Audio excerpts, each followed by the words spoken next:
This is Ready Set Reiki, a podcast about Reiki, the universal energy life force, from the curious beginner to the seasoned master teacher, welcoming all systems, all lineages, and all levels. Reiki is a journey and not a destination. And on this Ready Set Reiki journey, we refer to ourselves as guides rather than hosts, as we too are traveling, supporting each other, and learning on this Reiki journey as well. And with that said, I am your guide, Tracy Searight, and joining me today is my son, Michael. Now, today our guest is me, Tracy Searight. Today is our 100th episode of Ready Set Reiki. So as a celebration, my son Michael will be giving me an interview. So here we go. Hello, Tracy. Welcome to Ready Set Reiki. Thank you, Michael. Thank you for having me and including me in part of this journey. So let's start off with a short introduction of who you are. Absolutely. So my name is Tracy Searight. I am an educator. So background is in elementary education. I am a yoga teacher, a 500 hour yoga teacher. I am a Reiki master teacher. I've studied 10 different systems of Reiki. I'm also a MoneyGram Reiki master, and I'm also an author of 3 books. And I am the creative energy behind the podcast Ready Set Reiki, in addition to the business that I have a Feather Sister, Ready Set Reiki, and Beep Beep, the Yoga Jeep.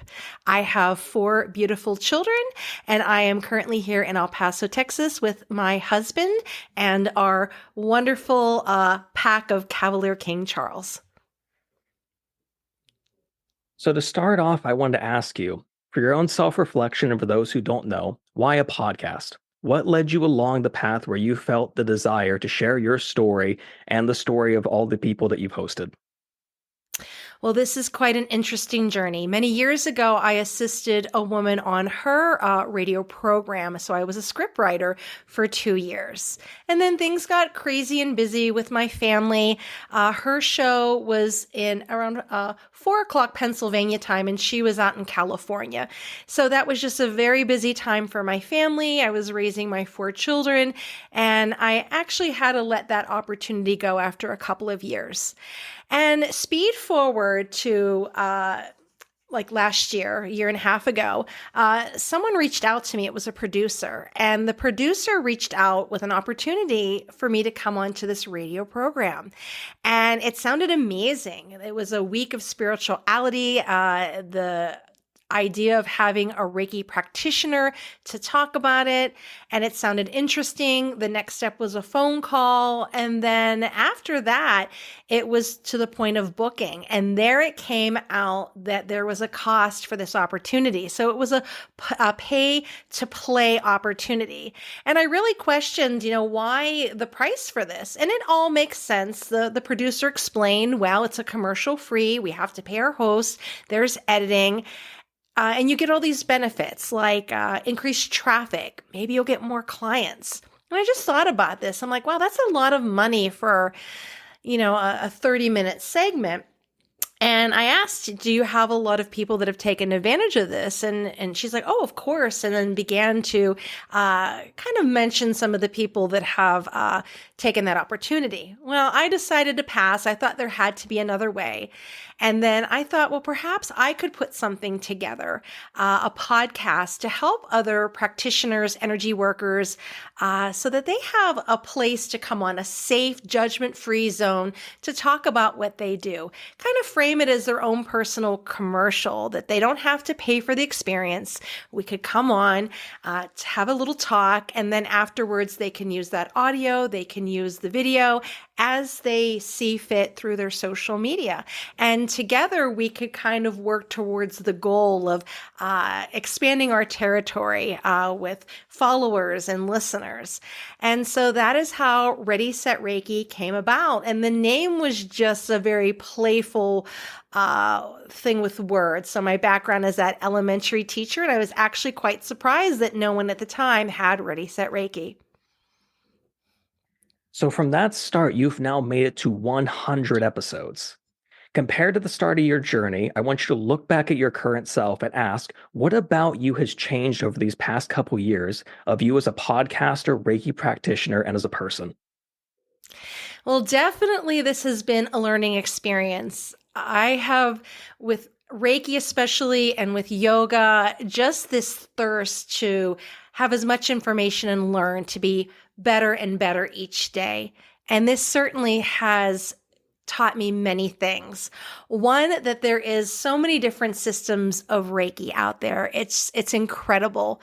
And it's a matter of just finding your right one. It doesn't mean one is superior or inferior to the other. It's a matter of working with what's best for you and with your clients. I've learned so many different techniques and out of the box thinking from so many of our guests.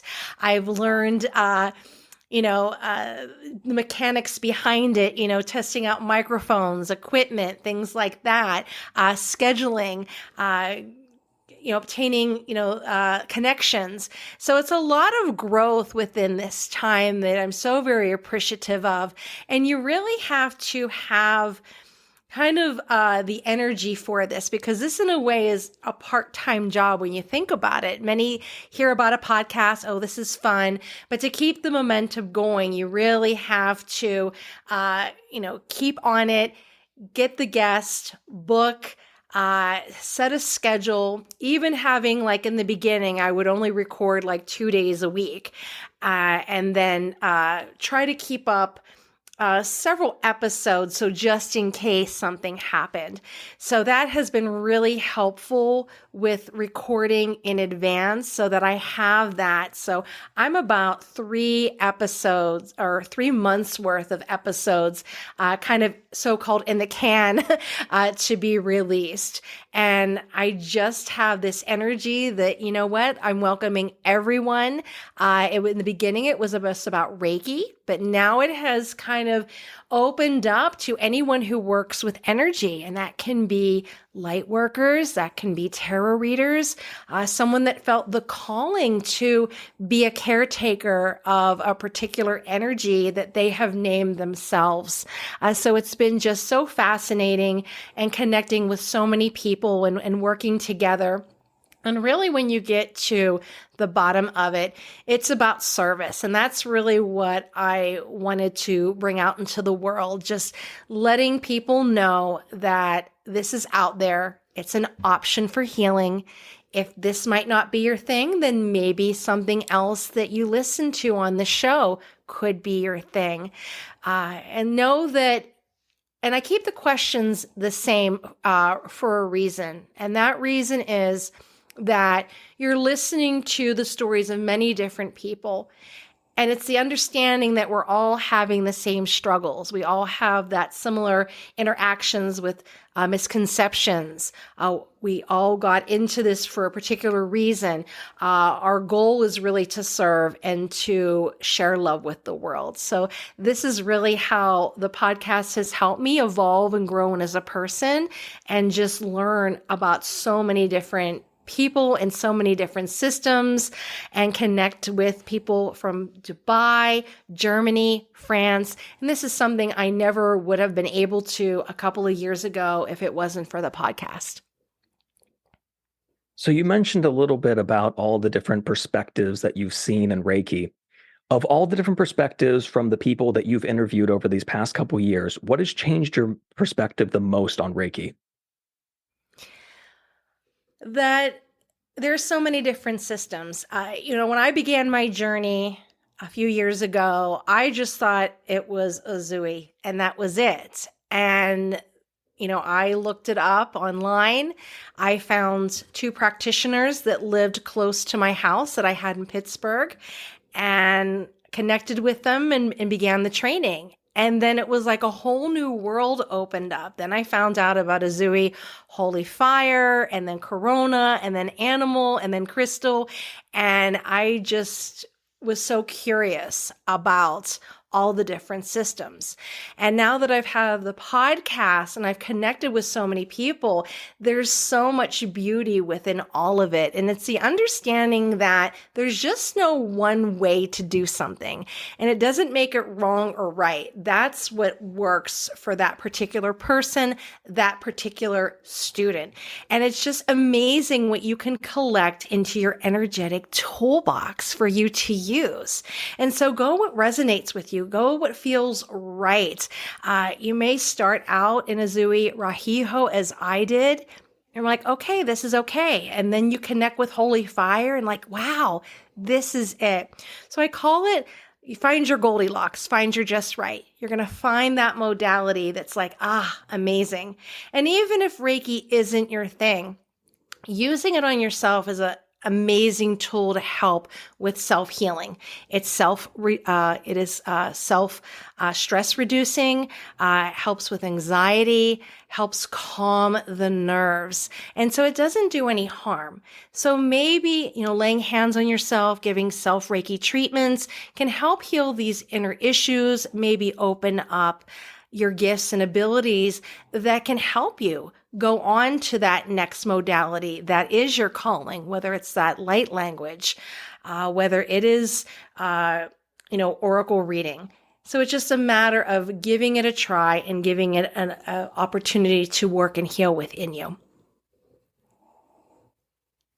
So having looked inside of all these different Reiki practices and communities, what are some of the biggest misconceptions that you've heard about Reiki, and what would you tell the people who believe in these misconceptions? What is fascinating is I've been blessed to have almost interviewed a practitioner in almost all of the states right now, and also in Australia, Dubai, France, Germany, etc. And it's international what the misconceptions are. It's so amazing that how we all are interacting and hearing these same types of things. And these have been from practitioners or energy workers who have been doing this for decades. So the first one is it's woo-hoo, like it's witchy. And that isn't the case to it. My mother always thought of it as, well, it's Buddhist, so it's not Christian. There's no dogma attached to this, no religion. You can color it spiritual. So what would that mean? That means having your own inner experience. You're not having something placed on you. So that number one is that, woohoo. The second one, that it has a religion attached to it. Another one is that sometimes when people come for the healing, they think it's instantaneous, like you're taking a wand and hitting it over the client. And it sometimes can be cumulative of that. And you are actually doing the healing. So you going to that healer, they are not healing you, you're healing yourself. So that's another misconception that seems to be out there. So many of the guests that have come on, it's that same thing over and over again through, a large number of the episodes that I've recorded. So I want to throw a bit more of a fun question at you. Let's assume you had unlimited time and money, but you could only use it for performing and talking about Reiki. What would you like to use it for? Well, if I had unlimited Reiki money or money for Reiki, I would love to open a space, a studio, a wellness center, but so large that, say, I'm here in El Paso, Texas, and it just seems the collective here is desiring a space. There's energy here that is calling for us to come together in community. And I would love to get a large piece of land so that we could create something where it is this hub of wellness that we can offer. We have everyone here from who does Reiki within paintings, who do massages and make it Reiki massages, uh, Holy Fire, Corona, so many of us here, sound bowls, yoga, and that we could just come together in a community. But the struggle is finding a space that's affordable, but yet large enough. So I would definitely want something maybe the size of a warehouse that everybody could just come and offer their services and be just this network of support for everyone. There's a wonderful community here called a Mercado Market. And it is a wonderful collaboration of individuals that come into the market and offer their services. For a while, when I've been here for the last 2 years, it had been going from different locations, but the last few markets, it has been at the same location. But that's the dream, to find a larger piece of land so that way this can be offered and available to the community. So if I had that large sum of money, it would definitely be to get land, have a structure on it, and invite as many healers, energy workers, shaman, you name it, through the door, who would like to help our community. All right. So now to leave it off, what is the best advice you could give from this podcasting experience to any listeners who are seeking to go on a journey similar to your own? Well, first of all, if you're choosing to go to the way of a podcast, give it a try before you spend any money. Take the moment to get on your laptop, your iPad, your phone, record a couple episodes to see if it's for you. Sometimes you get on there and you're super excited and then you realize, I may not have the time, or maybe it's not my thing. So avoid getting super excited about it and buying the expensive microphone and all the lighting and all those things. Just give it a try. And if it's something, that works out and resonates with you, go for it. You don't need to have all these fancy things at first. And call in people that you feel comfortable with. The very first guests that I had in the beginning of my journey were people that I knew and teachers. So I just pulled from that collection. And then as time passed, people were contacting me to be on the podcast. So I'm booked for the podcast months in advance now. So start out with a positive attitude, come on. And I had a general outline of what I wanted to do.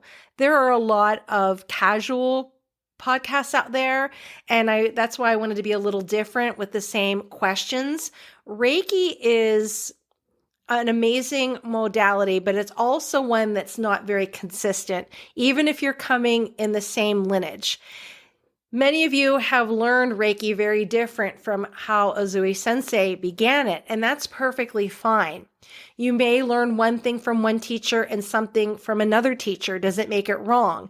Maybe that's the way they were taught in their lineage. So I wanted the consistency for the questions, because that's what I struggled with when I got my Azui Rahiho and I began to go out and look at the different systems.